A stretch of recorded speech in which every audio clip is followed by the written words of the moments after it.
Ready start. माननीय अध्यक्ष महोदय, माननीय विरोधी दल के नेता की ओर से महंगाई के बारे में जो प्रस्ताव लाया गया है वह शासन की नीति के अनुकूल नहीं है, इसलिए कि सरकार और सदन ने कभी ऐसा कानून नहीं बनाया है जिससे राज्य में महंगाई बढ़े या संकट बढ़े या अकाल पड़े या सूखा पड़े। सरकार की तरफ से जो भी कानून बनाए जाते हैं वह देश और राज्य की जनता के हित को ध्यान में रखकर बनाए जाते हैं। उसी के अंतर्गत हमारी विधानसभा ने ऐसा कानून नहीं बनाया है जिससे कि महंगाई बढ़े। हमारे मुख्यमंत्री और मंत्री जी सदैव इस प्रयास में लगे रहते हैं कि राज्य की जनता सुखी हो, खाद्य समस्या का निराकरण हो और उसे किसी प्रकार की परेशानियों का सामना न करना पड़े। यहाँ पर मैं समझता हूँ कि महंगाई के बारे में चर्चा करना उचित नहीं होगा, क्योंकि बढ़ती हुई महंगाई और अभाव की स्थिति राज्य स्तरीय समस्या नहीं है, बल्कि यह एक राष्ट्रीय समस्या है। मैं इस संबंध में सदन के समस्त विधायक और राज्य मंत्रिमंडल से आग्रह करना चाहूँगा कि जहाँ तक हो सके वहाँ तक इस समस्या का सामना करते हुए शीघ्र निराकरण किया जाना चाहिए। पैराग्राफ 6।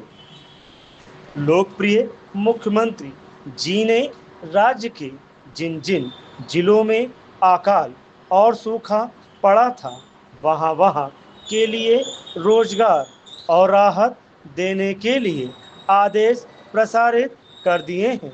हमारे राज्य में सामान्य से अधिक वर्षा होने से बाढ़ के हालात बने, जिसके कारण किसानों को काफ़ी हानि का सामना करना पड़ा।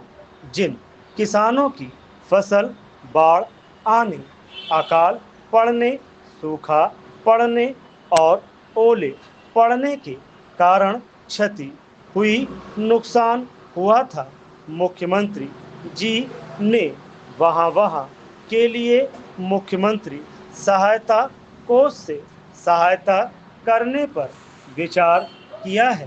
Paragraph change.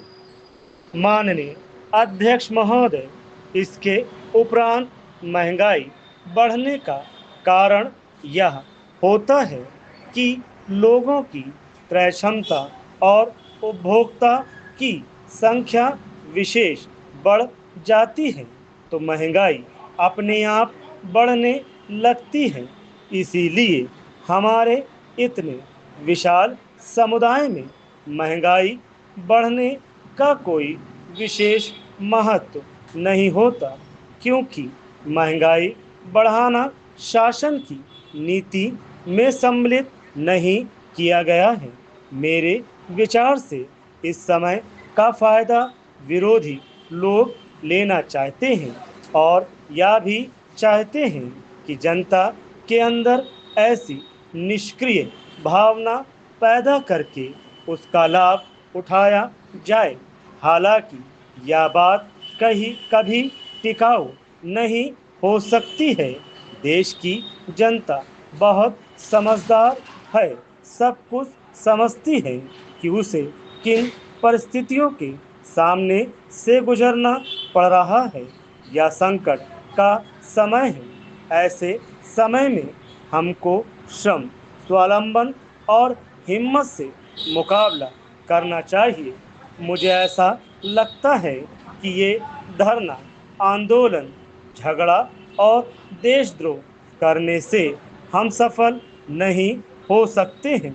इसलिए मेरी आपसे प्रार्थना है कि राज्य की जनता के वास्ते हम हिम्मत से काम लेंगे तो आज भी सब कुछ बहुत अच्छा और सामान्य हो सकता है।